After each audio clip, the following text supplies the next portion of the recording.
شعبي العزيز، غدا إن شاء الله ستخترق الحدود.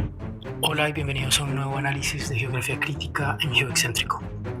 Cuando hablamos de África pensamos en crisis climáticas, conflictos armados o la pugna de las grandes potencias por sus minerales. Pero ¿sabías que existe una línea marcada en pleno desierto del Sahara? Un muro militar de 2.700 kilómetros que es el símbolo de la mayor ignominia legal del continente. Hablamos del conflicto político del Sahara Occidental. Este vasto territorio, rico en fosfatos y recursos pesqueros, es oficialmente la última colonia en la lista de descolonización de la ONU, una anomalía que lleva casi medio siglo enquistada. La tesis que desarrollaremos es simple pero incómoda. El conflicto del Sahara Occidental no se resuelve porque el valor de su costa atlántica y sus yacimientos vale más para ciertas potencias que el principio de autodeterminación.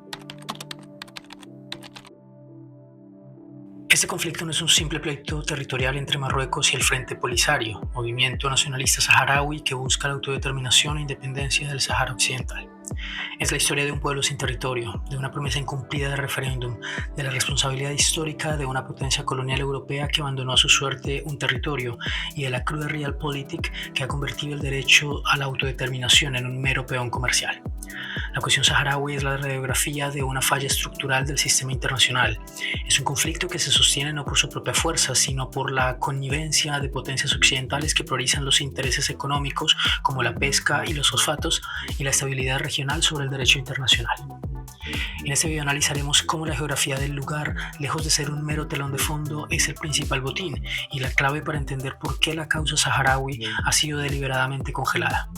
Y es que la tragedia saharaui no es solo un mapa inacabado, es la historia de un pueblo dividido, el pueblo saharaui convertido en apátrida por la avaricia geopolítica, la inacción del derecho internacional y crucialmente por la histórica deserción de España, la potencia que lo administró y luego lo abandonó.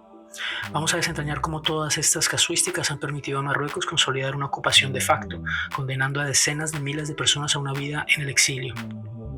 Pero antes, si te interesa este tipo de análisis geopolítico profundo, por favor suscríbete, activa la campanita y apóyanos con un like.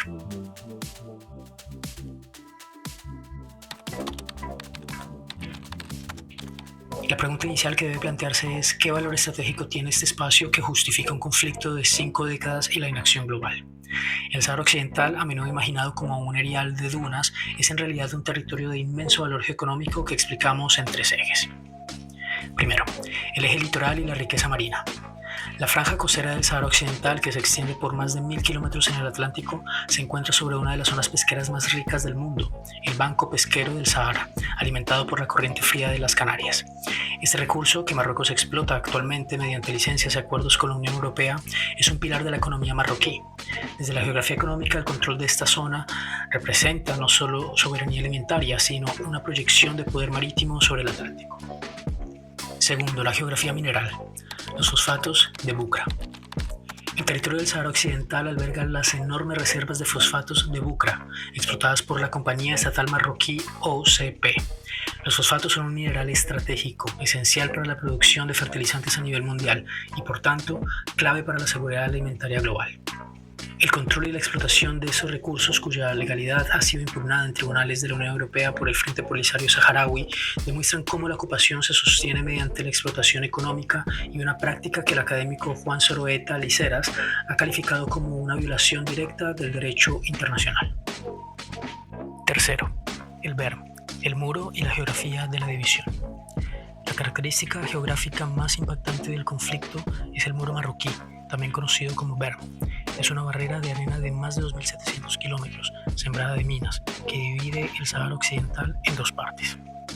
La zona occidental, útil, aproximadamente el 80% del territorio, bajo control marroquí, que incluye la costa, los fosfatos y las grandes ciudades como Daila o El Aaiún, de iure la capital de la República Árabe Saharaui Democrática. Y la zona oriental, libre, aproximadamente el 20% del territorio, bajo control del Frente Polisario y la República Árabe Saharaui Democrática, una franja desértica y militarmente inestable. El BERM no es solo una línea militar, sino una línea de falla geopolítica. Es la cristalización física de la estrategia marroquí, controlar el espacio geoeconómico clave y relegar al Frente Polisario y al pueblo saharaui a un desierto inaccesible, neutralizando la posibilidad de un Estado saharaui viable.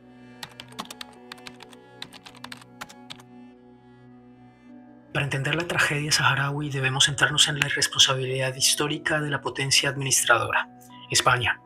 El conflicto es ante todo un problema de descolonización inacabada y fallida. Bajo la administración de la dictadura franquista, la colonia del Sahara español era considerada una provincia más de España. Sin embargo, en la década de 1960, la ONU emitió resoluciones como la 2711 de 1970 que exigían a España la celebración de un referéndum de autodeterminación. España, a regañadientes, aceptó el principio, pero la inestabilidad interna del país, asociada en muchos casos al deterioro de salud de Franco y la presión externa, alteraron el curso de la historia. En octubre de 1975, Marruecos lanzó la Marcha Verde, una movilización civil masiva hacia el territorio saharaui. En medio de esta presión y el vacío de poder en Madrid, el gobierno español firmó los acuerdos tripartitos de Madrid con Marruecos y Mauritania. Este último se retiraría en 1979. En dichos acuerdos, España cedía la administración del Sahara a Marruecos y Mauritania. Como argumenta el experto en Derecho Internacional Carlos Ruiz Miguel, este acto constituyó una traición jurídica. El acuerdo era ilegal bajo el derecho internacional porque una potencia administradora no tiene derecho a transferir la soberanía de un territorio no autónomo, sino únicamente a garantizar su autodeterminación. La propia Corte Internacional de Justicia, en su opinión consultiva del 16 de octubre de 1975, fue clara. Aunque reconoció vínculos históricos de lealtad entre algunas tribus de la región y el sultán, dictaminó que estos no eran suficientes para establecer lazos de soberanía territorial por parte de Mauritania ni de Marruecos, reafirmando que el pueblo saharaui tenía derecho a la autodeterminación. España ignoró la sentencia. A pesar de su retirada de facto en 1976, la ONU y significativamente la Unión Africana aún consideran a España como la potencia administradora de jure del Sahara Occidental. Eso significa que la responsabilidad legal y moral de España no terminó con la firma de los Acuerdos de Madrid. Esta responsabilidad es la que se manifestó en el giro político del gobierno español en 2022, al apoyar la propuesta marroquí de autonomía, un movimiento que en la geopolítica crítica se ha analizado como una cesión a la presión por intereses migratorios y energéticos a expensas de la obligación legal de parte de España. La geografía del conflicto se materializa en la diáspora saharaui. La población quedó dividida, una parte bajo control marroquí y otra, miles de personas forzadas al exilio tras la invasión de 1975. Los refugiados saharauis se establecieron en una de las regiones más inhóspitas del desierto del Sahara argelino, los campamentos de Tinduf. Esos campamentos, administrados por el Frente Polisario y la República Árabe Saharaui Democrática, son más que campos de refugiados, son el germen de un Estado en el exilio. Han creado un tejido administrativo, educativo y social notable, como apunta el académico Isaías Barreñada, pero dependen totalmente de la ayuda humanitaria. La tragedia del pueblo saharaui se resume en su estatus legal. La mayoría son de facto apátridas. Te lo explicamos en 2 puntos: el estatus legal y las implicaciones. El estatus legal. Los saharauis nacidos antes de 1975 son técnicamente ex-ciudadanos españoles. Los nacidos después están bajo la jurisdicción de la República Árabe Saharaui Democrática, un estado con reconocimiento limitado, y es que a día de hoy solo es reconocido por 80 países, principalmente en África y América Latina. Implicaciones. La falta de una ciudadanía reconocida universalmente significa acceso limitado a documentos de viaje, protección consular plena y, lo más grave, a un territorio donde ejercer su soberanía y derechos. La geografía de la patria es la geografía de la vulnerabilidad constante.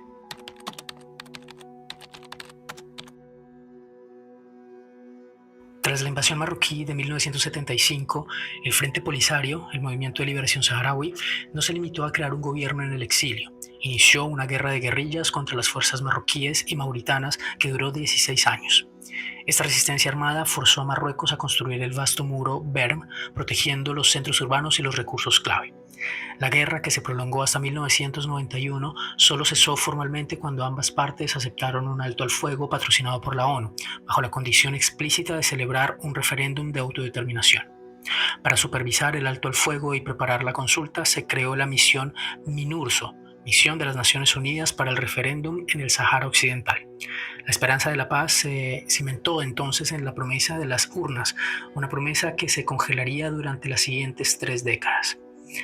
Tras un cese al fuego de 29 años, la tensión estalló de nuevo en 2020 con el incidente de Guerguerat, la brecha en el Berm que conecta Marruecos y Mauritania. El Frente Polisario declaró el fin del alto el fuego, retomando una guerra de baja intensidad.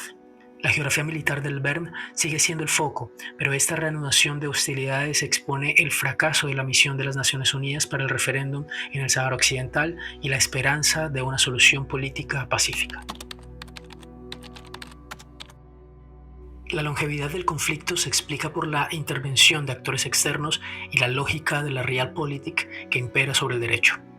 La estrategia marroquí, conocida como el Plan de Autonomía, ha sido el eje de su diplomacia. Marruecos utiliza su peso regional, su papel como garante de la estabilidad y control de los flujos migratorios para conseguir apoyos internacionales, como lo hizo en 2020 con el reconocimiento por parte de Estados Unidos a cambio de la normalización de los lazos con Israel. Esta acción, basada en el pragmatismo geopolítico, es un golpe directo a la legitimidad del referéndum. Marruecos posee socios estratégicos a nivel mundial como Francia, que mantiene un apoyo histórico y económico clave, vetando sistemáticamente cualquier resolución en el Consejo de Seguridad de la ONU que sea demasiado crítica con Rabat. El reconocimiento de 2020 por la administración Trump desmanteló décadas de política exterior neutral en este conflicto de parte de los Estados Unidos y confirmó que los intereses en el Magreb y en el Mediterráneo se imponen a la autodeterminación del pueblo saharaui. Por su parte, la Unión Europea se mueve en un terreno gris, aunque su máximo tribunal ha dictaminado que los acuerdos comerciales con Marruecos en cuanto a la industria pesquera o a la agricultura son ilegales si incluyen el Sáhara Occidental sin el consentimiento del pueblo saharaui. La Comisión Europea ha buscado constantemente vías para mantener el status quo comercial. Del otro lado tenemos a Argelia, quien es el principal sostén político, militar y humanitario del Frente Polisario y el pueblo saharaui. El conflicto saharaui es en esencia un conflicto indirecto entre Marruecos y Argelia por el liderazgo y la influencia en el Magreb. Esta rivalidad regional es la que garantiza la continuidad de la República Árabe Saharaui Democrática y a su vez la que complica una solución pacífica. Gema Esteban Dorronsoro, académica e investigadora española especializada en el derecho internacional público y en la historia de las relaciones internacionales, con un enfoque particular en la descolonización y la cuestión del Sáhara Occidental, expone una tesis sobre las contradicciones de la ONU y nos recuerda que el bloqueo hacia la autodeterminación del pueblo saharaui en el Consejo de Seguridad no es casual, sino el resultado de intereses cruzados de grandes potencias. La historia del Sáhara Occidental es la historia de una doble vara para medir el derecho internacional. Es el caso en el que la avaricia de ciertos estados por el acceso a la costa y los fosfatos saharauis han vencido a la justicia, el derecho inalienable de un pueblo a decidir su destino. El muro de arena que parte el Sahara es un monumento a la hipocresía internacional, una barrera que separa no solo a familias, sino a la legalidad de la realidad. El destino de un pueblo apátrida que vive en el exilio o bajo ocupación pende de una solución que ha sido prometida una y otra vez desde 1991 con el Plan de Arreglo de la ONU. Para este canal la reflexión es siempre cívica. No podemos permitir que la inercia del olvido se consolide. Exigir la transparencia en los acuerdos comerciales de la Unión Europea con Marruecos que explotan ilegalmente recursos saharauis y presionar a nuestros gobiernos para que reconozcan el Estado saharaui si no lo han hecho. A los españoles, exigir a su gobierno que cumpla con la obligación histórica es una cuestión de moralidad geopolítica. El silencio es complicidad. La pregunta que te dejamos es si puede haber paz y estabilidad duraderas en el Magreb si la última bandera colonial de África sigue ondeando sobre una tierra ocupada y dividida. Muchas gracias por acompañarnos en otro video de Geoexcéntrico. Te invitamos a que te suscribas si aún no lo has hecho, le des